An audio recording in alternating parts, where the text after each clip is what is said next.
निर्णयाला माझा विरोधी नाही किंवा या नोटबंदीच्या निर्णयाला माझा पाठिंबाही नाही, पण या नोटबंदीच्या निर्णयाने ज्या अर्थव्यवस्थेवर काय परिणाम झाला, ज्या जनमानसावर काय परिणाम झाला हे सांगत असताना डॉक्टर सिंग सांगतात की या नोटबंदीच्या निर्णयामुळे भारताचा जो जीडीपी ग्रोथ आहे तो सध्याचा जीडीपी ग्रोथ 7.29% आहे. तो जीडीपी ग्रोथ या नोटबंदीच्या निर्णयामुळे 1% किंवा त्यापेक्षा कमी टक्क्याने कमी होण्याची स्थिती डॉक्टर मनमोहन सिंग यांनी आपल्या भाषणातून वर्णवली. जर असे घडले तर देशातील सर्वात वेगवान पद्धतीने धावणारी अर्थव्यवस्था म्हणून भारतीय अर्थव्यवस्था ही नावारूपास येईल अशी भीती डॉक्टर सिंग यांनी आपल्या भाषणातून वर्तवली.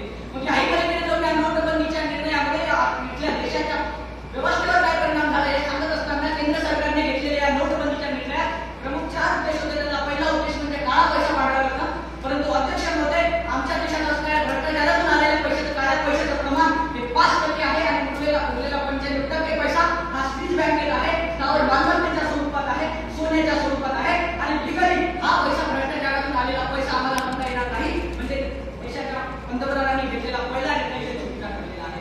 दुसरा मुद्दा म्हणजे चलनातून नकली नोटा बंद करणे, परंतु अध्यक्ष महोदय आपण जर चलनातून एका नोटीची कॉपी करू शकतो तर दुसऱ्या एक नोटीची आम्ही कॉपी करू शकतो. याचा जिवंत उदाहरण म्हणजे 2000 रुपयाच्या चलनात आलेल्या नकली नोटा. तिसरा उद्देश म्हणजे दहशतवाद्यांना होणारा चलन पुरवठा थांबवणे, परंतु अध्यक्ष महोदय दहशतवाद्यांचे ज्यावेळी आम्ही जागतिक पातळीवर सर्व दहशतवादी संघटनेचा यावेळी विचार करायला लागतो ना, त्यावेळी जागतिक पातळीवर दहशतवादी संघटनेजवळ जे चलन आहे ते भारतीय रुपयाच्या स्वरूपातलं नसून ते युरोपियन संघाचं युरो नावाचं चलन आहे त्या स्वरूपातलं आहे. आपण लक्षात घेतलं पाहिजे. मग दहशतवादावर जर चलन बंदी एक मात्र आम्ही जर उपाय ठरू शकतो तर देशातला असा एकही देश नाही की ज्याला दहशतवादाचा धोका आहे. मग दहशतवादावर चलन बंदी जर उपाय असेल तर इथे तिसरा मुद्दा आम्हाला मोदी सरकारचा असं झाल्याची दिसत आहे.